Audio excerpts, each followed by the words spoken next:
మీ ఊరి నుంచి మీరు రిపోర్టర్ కాదలుచుకున్నారా? మీరు ఇదివరకు స్ట్రింగర్ గా పనిచేసినా, కెమెరామెన్ గా వర్క్ చేస్తున్నా పర్లేదు. ఫ్రీలాన్సర్ గా పనిచేసే ఛాన్స్. రాజకీయాల నుంచి సినిమాల దాకా, లైఫ్ స్టైల్ నుంచి పర్యాటకం వరకు ఎక్కడి నుంచైనా ఏ వార్త అయినా సరే కవర్ చేయవచ్చు. వార్త కొట్టు, క్యాష్ పట్టు. ఆసక్తి గలవారు 9032555277 కి కాల్ లేదా వాట్సాప్ చేయండి. అర్హులు మీరు కాబట్టి మీరు ఏమన్నా మాట్లాడొచ్చు. కానీ నిజమైన దేశభక్తుల గురించి, దేశ ప్రజల గురించే నేను మాట్లాడదలుచుకున్నా. మీరు పార్టీ భక్తులో, బత్తాయి భక్తులో నాకు తెలియదు. కానీ నిన్న రాజాసింగ్ మాట్లాడినటువంటి మాటలు ఎంతవరకు కరెక్టో ఆలోచించాలి. రాజాసింగ్ ని ఆల్రెడీ మీరు ఏటేసి ఉంటారు కాబట్టి ఏం పీక్కుంటారు, నాకు ఇంతకన్నా ఇక్కడ చేసేది ఏం లేదు అంటున్నారు కదా. నేను అడగాలనుకుంటున్నా, మరి ఆయనని ఇప్పుడు జైల్లో పెట్టాల్సినటువంటి అవసరం ఉందా లేదా? ఇట్లాంటిది పబ్లిక్ గా ఒక దేవుడిది, ఒక ఏమంటారు అది, మన సంస్కారానికి సంస్కృతికి భిన్నంగా ఒక దేవుడి రథయాత్రలు శ్రీరామనవమి సందర్భంగా మాట్లాడినటువంటి మాటలు నా నోటి నుంచి నేను మాట్లాడలేను. అందరు వైరల్ అయింది, అందరు చూసినారు. నా ఎఫ్బీలో లైవ్ చూస్తున్న ప్రతి ఒక్కరికి తెలుసు ఈ విషయం. కానీ దీన్ని ఎవరైనా క్షమిస్తారా? కానీ రాహుల్ గాంధీ మాత్రం మోడీ పారిపోయిన వాళ్ళందరూ మోడీలే ఎందుకు అవుతారంటే 2 ఏళ్ల జైలు శిక్షనంట. మరి ఈయన ఇంతగానం చేస్తే ఈయన 4 రోజులు పోయి బయటకు వచ్చిండు. ఆయన ఘనంగా స్వాగతం పలికిండ్రు మీ బీజేపీ వాళ్ళు అందరు కలిసి. అదేందో నాకు అర్థం కాలేదు. ఒకరికి ఒక న్యాయమో ఇంకొకరికి ఇంకో న్యాయం ఏందో నాకు తెలియదు. మరి రాహుల్ గాంధీ విషయంలో చాలా మంది చాలా మాట్లాడారు. మీ బీజేపీ వాళ్ళ గురించి నేను అడగాలనుకుంటున్నా. సంజయ్ అనేటోడు ఒక ఎంపీ ఉన్నాడు కదా, విదేశీ మహిళలకు పుట్టినోళ్ళంటే దేశభక్తులు కాలేరంట. 2000 సంవత్సరాల క్రితం చెప్పిర్రంట ఎవరో ఆయనకి. విదేశీ మహిళకు పుట్టినటువంటి వాళ్ళు దేశభక్తులు అవుతారో కారో, కానీ మీలాంటి వాళ్ళు మాత్రం దేశభక్తులు మాత్రం ఎన్నటికీ కాదు. దేశాన్ని నాశనం చేయడానికే బీజేపీ పార్టీ వచ్చింది అనేది మాత్రం అది నిజమైనటువంటి సత్యం. అది అసలు సిగ్గుండాలి, సిగ్గుపడాలి. ఒక తల్లి గురించి మాట్లాడేటప్పుడు, ఒక కొడుకు గురించి మాట్లాడేటప్పుడు, బంధుత్వం గురించి మాట్లాడేటప్పుడు కనీసం మర్యాద, మన సంస్కృతి. ఎట్లా పడితే అట్లా నోటికొచ్చినట్లా మాట్లాడితే 14 మందిని చంపి నడి రోడ్డు మీద బడ్లెక్కించి తీసుకొని పోయిన వాళ్ళు దేశభక్తి ఎంతనో మాకు తెలియదు. నడి రోడ్డు మీద చంపేసి జైలు పోయి బెయిల్ మీద వచ్చి పార్లమెంట్లో కూర్చున్న వాళ్ళ గురించి దేశభక్తి ఎంతనో నాకు తెలియదు.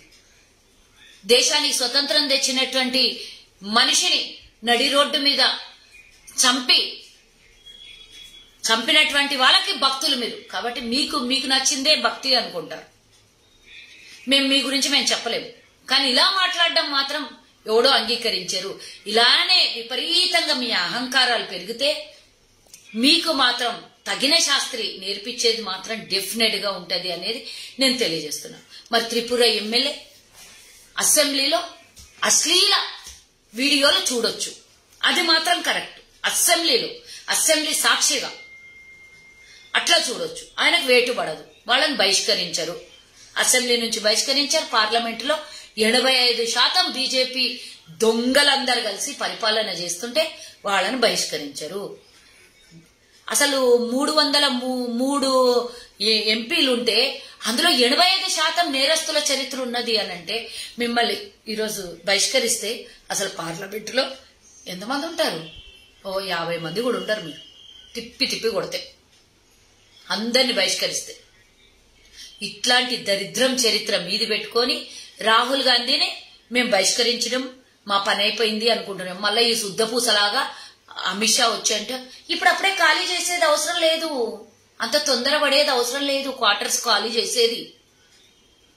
అరే నువ్వు పడేసే భిక్ష మీద బతకలే రాహుల్ గాంధీ. ఈరోజు ఒక మహిళను చూడు, ఆమె 4 అంతస్తుల బిల్డింగ్ రిజిస్ట్రేషన్ చేసి రాహుల్ గాంధీకి తెచ్చిచ్చింది. మేరా ఘర్ ఆప్కా ఘర్ రాహుల్జీ అని.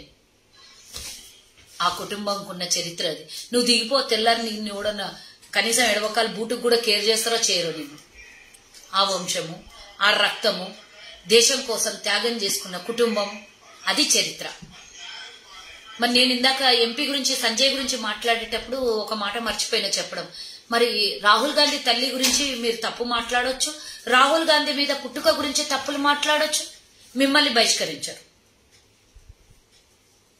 ఆయన దేశభక్తుడు కాదు, విదేశీ మహిళకు పుడితే మరి నిన్నెట్లా ఉంచుకోవాలి? ఒక మనిషిని ఈ విధంగా తన పుట్టుక గురించి కూడా కించపరిచేటటువంటి వ్యక్తిని పార్లమెంట్ లో పెట్టుకోవచ్చు. అస్సాం ముఖ్యమంత్రి ఈ రోజు ఉన్నాడు కదా, ఆ ముఖ్యమంత్రి కూడా రాహుల్ గాంధీ పుట్టుక గురించి తప్పుడుగా మాట్లాడతాడు. కానీ ఆయన మీద కేసులు ఉండవు. ఆయనకు ముఖ్యమంత్రి పదవి ఇస్తారు. కాంగ్రెస్ లో ఉన్నప్పుడేమో స్కామ్లు ఉంటాయి, బీజేపీలోకి పోగానే పునీతుడైపోయి ముఖ్యమంత్రి పదవి దొరుకుతుంది, బహిష్కరణ ఉండదు, ఆయనకు జైల్లో పెట్టారు. ఇక ఇట్లా నడుస్తుంది మీ రాజ్యం ఇడ భారతదేశంలో. దోసుకున్నోళ్ళ గురించి ఇడిచిపెట్టేసి దోసుకున్నారు ఎందుకు అని ప్రశ్నించిన వాళ్ళకి జైలు శిక్ష. ఉరికిపోయిన వాళ్ళందరూ మోడీలే ఉంటారు. మళ్ళా ఆ మోడీల గురించి సమాధానం చెప్పితే ఈయనకు రోషం వచ్చిందంట, ఓబీసీ గురించి మాట్లాడిండ్రంట. అరే అసలు నీ మొదటి నుంచి ఓబీసీ అనేది బీసీ అనేది తప్పు. మన ప్రధానమంత్రి ఆయన ఛాయ్ అమ్మిండు అనేది ఆనవాళ్లు లేవు, అది తప్పు, అబద్ధం. ఆయన డిగ్రీ తప్పు, ఆయన డిగ్రీ సర్టిఫికేట్ ఫేక్.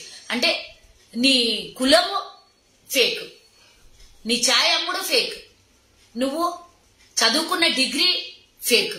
అంటే దేశాన్ని ఫేకు గాళ్లతో పరిపాలింపజేస్తున్నామా మనము? మరి ఫేక్ డిగ్రీ పెట్టినోడు జైలు పోవాలి కదా. ఫేక్ డిగ్రీ మీ డిగ్రీలను చూపియండి అని అంటే మరి ఆ ఢిల్లీ ముఖ్యమంత్రికి 25,000 పెనాల్టీ వేస్తారు. మరి ప్రధానమంత్రి సర్టిఫికేట్ ఇంత కాస్ట్లీ అనేది ఎవరికి తెలియదు, గోప్యంగా వస్తున్నారు. ఆయనంత గొప్పోడు ఎవరన్నా కాగలరు. మళ్ళా ఆయన సర్టిఫికేట్ దోచుకుంటే, ఆయన సర్టిఫికేట్ కాపీ ఎవరికన్నా దొరికితే ప్రపంచ దేశాలకు అధినేత ఆయనలాగా ఎవరైనా కాగలరు అని బుగులుతోని భద్రంగా దాన్ని మ్యూజియంలో దాచిపెడుతున్నారు. ప్రధానమంత్రి సర్టిఫికేట్ ఎవ్వరి చూపియరు.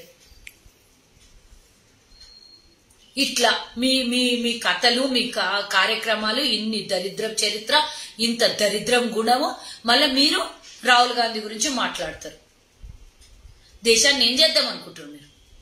ప్రశ్నించేటోడిని మాట్లాడనీయకుండా పార్లమెంట్ నుంచి తరిమేసినంత మాత్రం రాహుల్ గాంధీ కాముగా కూర్చొని, కాంగ్రెస్ పార్టీ కాముగా కూర్చొని, ప్రతిపక్షాలన్నీ కాముగా కూర్చొని 140 కోట్ల మందిలో ఎంతో కొంత మీ వాళ్ళు ఉంటారు, వాళ్ళని తీసేస్తే మిగతా వాళ్ళందరూ కాముగా కూర్చుంటారు అనుకుంటున్నారా? వస్తుంది ఒకరు సునామీలాగా. ఈరోజు చూసినావు కదా, రాహుల్ గాంధీని బహిష్కరించిన తర్వాత దేశంలో అందరూ మాకు ఈ పరిస్థితి పట్టక ముందే ఈ దరిద్రాన్ని గద్దె దింపాలి అని దేశ ప్రజలు, ప్రతిపక్షాలు, మేధావులు మాట్లాడుకుంటున్నటువంటి చర్చ. చదువు రానోడు కాడి నుంచి మొదలు పెడితే పల్లెటూరు నుంచి పట్నం వరకు, చదువు రానోడు నుంచి చదువు వచ్చిన దాకా ప్రతి ఒక్కళ్ళు నోట ఇదే, రాహుల్ గాంధీని అన్యాయంగా బహిష్కరించి, రాహుల్ గాంధీని అన్యాయంగా పార్లమెంటు నుంచి ప్రశ్నించకుండా చేసిండ్రు. అదాని గురించి అడిగితే ఉలికెందుకయ్యా? నేను అడగాలనుకుంటున్నా. ఒక 3 ప్రశ్నలు వేస్తా ఈ ప్రధానమంత్రికి. 20,000 కోట్లు షెల్ కంపెనీల త్రూ ఎవరు ఇన్వెస్ట్మెంట్ చేసిండ్రు? అదాని కంపెనీలు. ఎల్ఐసి వాటా ఎవరు ఎందుకు పెట్టించిండ్రు? ఎందుకు పెట్టించిండ్రు? బిఏ మన ఇదేంది మన బ్యాంకు ఎస్బీఐ బ్యాంకు లో వాటా తీసుకొని పోయి అదానిలో పెట్టించిండ్రు. ఎల్ఐసి వాటా 5% పెట్టించిండ్రు. ఇవన్నీ ఎట్నుంచి పెట్టించిండ్రు? మన ప్రధానమంత్రి అదానితో కలిసి ఎన్నిసార్లు విదేశీ ప్రయాణం చేసిండ్రు? ఎందుకు చేసిండ్రు? ఇది చెప్పాల్సినటువంటి అవసరం ఉన్నది. ఈరోజు భారతీయ ప్రజలు అడుగుతున్నారు. భారతీయ ప్రజల పక్షాన కాంగ్రెస్ పార్టీ అడుగుతుంది. ఈ 3 ప్రశ్నలకు సమాధానం పార్లమెంట్ లో దొరకకపోతే పబ్లిక్ గా మీకు ప్రశ్నలు వేస్తూనే ఉంటాం. మీరు చెప్పేదాకా వదలం, మిమ్మల్ని దింపేదాకా వదలం. జై హింద్.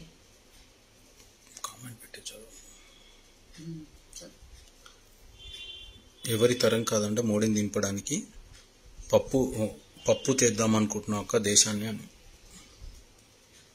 పప్పు వంశం పరిపాలించినప్పుడు దేశం ఆర్థికంగా ఎదిగింది. మోదీ పరిపాలన వచ్చినాక దేశం మీద 100 కోట్ల అప్పు పెరిగింది. 100 లక్షల కోట్ల అప్పు పెరిగింది. మరి ఈరోజు ఆనాటి కాంగ్రెస్ పార్టీ మంచిగా ఉందా దేశ ప్రజలకు? ఈనాడు 9 ఏళ్లలో 100 లక్షల కోట్ల అప్పు చేసిన ఈ దరిద్రం మోడీ పరిపాలన బాగుందా ప్రజలు తెచ్చుకుంటారు. నువ్వు ఒక్కడు కామెంట్ చేసినంత మాత్రం దేశ ప్రజలకు అర్థమవుతుందని అర్థం కాదు అని అనుకోకు. అందరికి అర్థమైపోయింది. దేశ ప్రజలు చాలా ఈరోజు తెలివితో వ్యవహరిస్తున్నారు. పప్పు అనుకున్నానికే బుగులు పడి పార్లమెంట్ లో రానియకుండా చేసిండ్రు. నిజంగానే అదానీ గురించి రేపు మొత్తం పబ్లిక్ గా చెప్పినప్పుడు మీ పరిస్థితి ఏమైతుందో ఆలోచించండి. ఒక్క ప్రశ్నకే బుగులు పడి రాహుల్ గాంధీకి చూస్తే వణుకు పుట్టినటువంటి మీ మోదీనా ఇంకేందో నాకు తెలీదు. మరి పెద్ద మనిషి అదానీ గురించి మాట్లాడనియ్యకుండా మీరు మాట్లాడరు ఎందుకు? అదానీ గురించి వాడు దొంగనా దొరనా మీరు కూడా మాట్లాడాలి కదా, మాతో స్వరం కలపాలి కదా. ఎందుకు మాట్లాడతలేరు?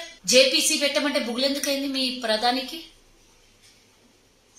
దోస్త్ దోస్త్ మేరా దోస్త్ అని బయటపడుతుందనా? అదానీ గురించి మాట్లాడితే తట్టుకోలేకపోయాడు కదా. అదానీ స్కామ్ బయటపడితే మరి అదానీ వేరు కాదు, ఇక్కడ అదానీ కాదు ఇన్వెస్టర్ మోదీనే అక్కడ పెడుతున్నాడు డబ్బు. మోదీ డబ్బంతా బినామీగా అదానీ ఉన్నాడు. మోదీకి బినామీ అదానీ. ఈరోజు భారతదేశంలో దోచుకున్న లక్షలాది కోట్ల రూపాయలు ట్యాక్సుల రూపంలో వచ్చిన డబ్బుకు లెక్కలేదు, ఒక శ్వేతపత్రం లేదు. మరి ఈరోజు పెట్రోల్ డీజిల్ మీద వచ్చిన 40 లక్షల కోట్లకు లెక్కలేదు. 100 లక్షల కోట్ల అప్పు తెచ్చి ఏం చేసిండ్రో లెక్కలేదు. ఏ డెవలప్మెంట్ లేదు. కొత్తగా ఏ సంస్థల నిర్మాణం జరగలేదు. ఉన్న సంస్థల్ని 30 సంస్థల్ని అమ్ముకుంటుంది. ఎల్ఐసి లక్షల కోట్ల ఆదాయాన్ని తీసుకొని పోయి ప్రైవేట్ రంగం సంస్థకు పెట్టేస్తే రైల్ నుంచి, రోడ్ నుంచి, పోర్టు నుంచి, సేల్ నుంచి ఇంకా ప్రతి ఒక్కటి దేశంలో ఉన్న ప్రతి ఒక్క సంస్థని ప్రైవేటీకరణ చేసిండు. 8 ఎయిర్పోర్ట్లు తీసుకొని పోయి అదానికి ఇచ్చింది. ఈ అదానివి కావు, ఇవన్నీ మోదీవి. ఇండైరెక్ట్ గా మోదీ ఇన్వెస్ట్మెంట్ ఇదంతా. ఇంకా దేశ ప్రజలు అనుకుంటారు అదానికి దోచిపెడుతారు. కాదు, దేశాన్ని దోచుకొని మోదీ దాచిపెడుతున్నాడు అదాని దగ్గర. నేనెవరు సన్యాసిని, నాకేం కావాలి అనుకుంటా మొత్తం దోచుకొని బినామీగా అదానిని పెడుతున్నాడు మోదీ. ఇవంతా బయటపడతాయి ఒక రోజు. మస్తుంది మీ చరిత్ర. ఒక్కసారి దిగిపోతే ఉంటుంది చూడు కథ. అదాని అంట 700 సంవత్సరాలు జైల్లో ఉండాలనంట. ఆయన నేర చరిత్ర అంత పెద్దదంటే ఇప్పుడు దోసుకున్నది మొత్తం దేశం అంటే 700 సంవత్సరాలు అయితే ఆయన బతకడు. జనరేషన్ ఆయన దోసుకున్నది మొత్తం. వాళ్ళు ఇప్పుడు అదాని గాని అంబానీ గాని మొత్తం దేశానికి రివర్స్ డబ్బు గనక చెల్లిస్తే గనక 5 రూపాయలకి భోజనం అమ్మా అని రావాలనంట. రేషన్ కార్డు పట్టుకొని 2 రూపాయలకు లైన్లో నిలబడి రేషన్ తీసుకొని పోవాలనంట. ఆ పరిస్థితి అంట ఈరోజు ప్రపంచంలోనే కుబేరులుగా నిలబడ్డటువంటి వీళ్ళ చరిత్ర. ఇక ఇంతకు మించి నేను చెప్పినా, మీరు ప్రశ్నలు వేసినా నా దగ్గర వచ్చినటువంటి ఆన్సర్కే మీ ప్రశ్నలకు సమాధానం. హాయ్ ఫ్రెండ్స్, మా టుడే టుమారో యూట్యూబ్ ఛానల్ చూస్తున్నందుకు చాలా థ్యాంక్స్. మరిన్ని లేటెస్ట్ వీడియోస్ కోసం వెంటనే సబ్స్క్రైబ్ చేయండి. అలాగే ఈ బెల్ ని కూడా రింగ్ చేసేయండి. మా నోటిఫికేషన్స్ అన్ని మీ మొబైల్లో వస్తాయి. అలాగే మా వీడియోస్ మీకు నచ్చితే లైక్ చేయండి, షేర్ చేయండి, నచ్చకపోతే కామెంట్ చేయండి.